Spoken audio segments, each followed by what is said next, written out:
남들은 왜 이렇게 다들 잘 사는 걸까?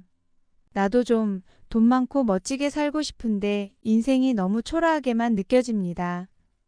그렇게 생긴 열등감이 허황된 꿈만 꾸게 만들죠.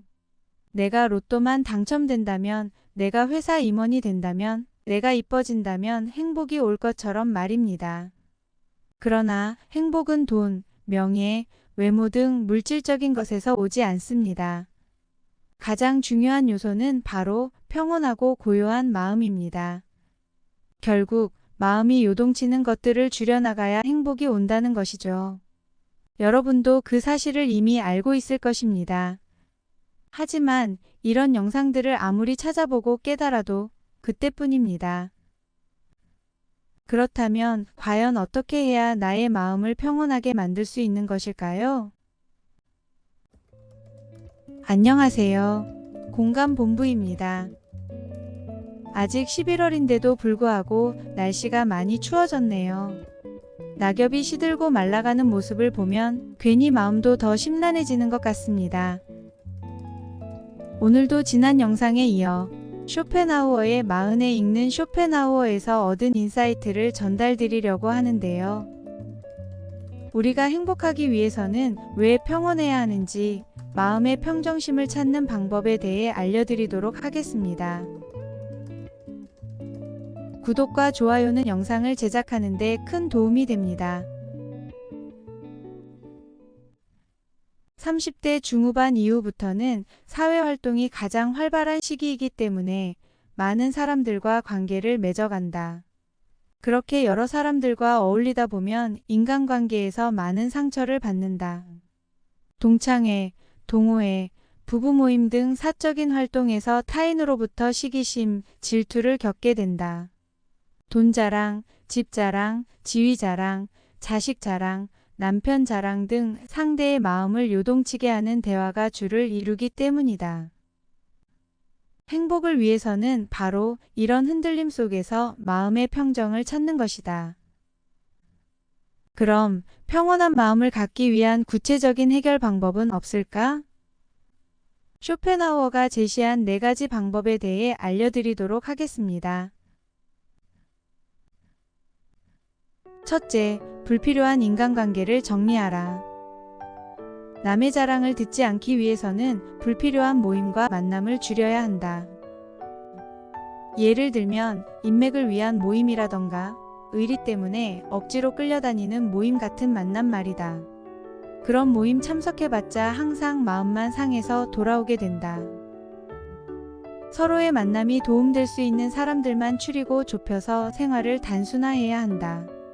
생활이 단조로워야 마음의 동요를 줄일 수 있고 행복해질 수 있기 때문이다.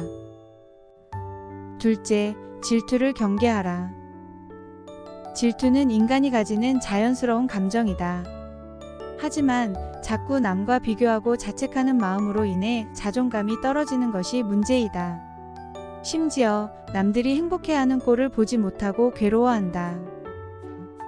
이럴 때는 나보다 더 어려운 사람을 생각하며 불행을 참고 견디는 것도 괜찮은 방법이다. 내가 가진 것을 남의 것과 비교하지 말고 즐기도록 하자. 셋째, 큰 희망, 요행을 바라지 마라. 성공한 사람들은 대부분 운이 좋았다고 말한다. 그 말을 곧이곧대로 믿고 사람들은 요행을 바라고 운이 따라주기만을 기다린다. 나의 노력보다 더 큰 희망을 바라는 것이다. 희망을 가지고 사는 것은 좋지만 이렇게 요행만을 바라다 보면 매번 실망하게 되고 좌절하고 삶을 포기하게 된다. 사실 우리는 살아서 존재하는 것 자체만으로도 감사해야 한다. 태어나지 않은 것보다 우리는 많은 것을 경험하고 있고 삶을 살아볼 수 있는 기회를 얻었기 때문이다.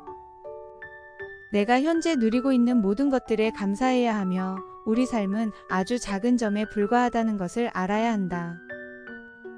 넷째, 거짓 세상에 속지 마라. 아무리 부자라고 해도 그들의 인생에도 밑바닥은 있다.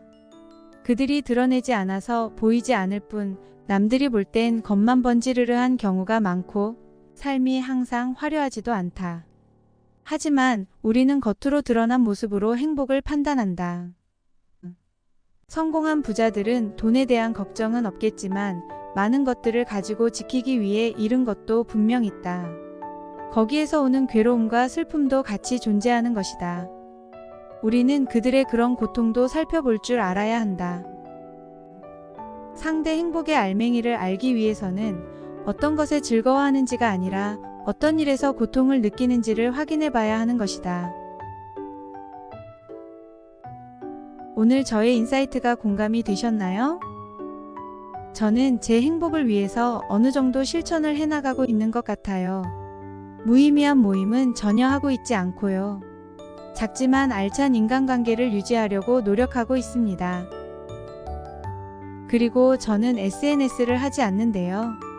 동기부여, 자기개발, 심리 등 내 인생을 발전시킬 만한 콘텐츠는 관심 있게 보고 있지만 그 외에 피로감을 느끼게 하고 저를 자극할 만한 콘텐츠는 미리 차단하는 것 같아요.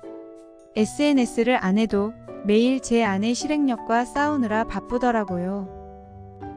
여러분도 SNS를 통해 주변 지인들 일상을 너무 들여다보지 마세요. 남들은 다 잘 사는 것 같은데 나는 초라하게 사는 것 같아서 괴롭잖아요. 실상은 그렇지도 않은데 말이죠. 모든 일에 일희일비하지 않고 행복하려면 쇼펜하우어의 말처럼 마음을 평온하게 만들어야 합니다. 주변을 정리하고 마음을 비울 때 더 좋은 것이 찾아온다는 것을 꼭 명심하세요. 마지막으로 마음의 평정을 찾는 방법에 대해 다시 한번 정리하면서 영상 마치겠습니다. 첫째, 불필요한 인간관계를 정리하라. 둘째, 질투를 경계하라. 셋째, 큰 희망, 요행을 바라지 마라. 넷째, 거짓 세상에 속지 마라. 공감본부에서는 항상 당신의 행복한 삶을 응원합니다. 감사합니다.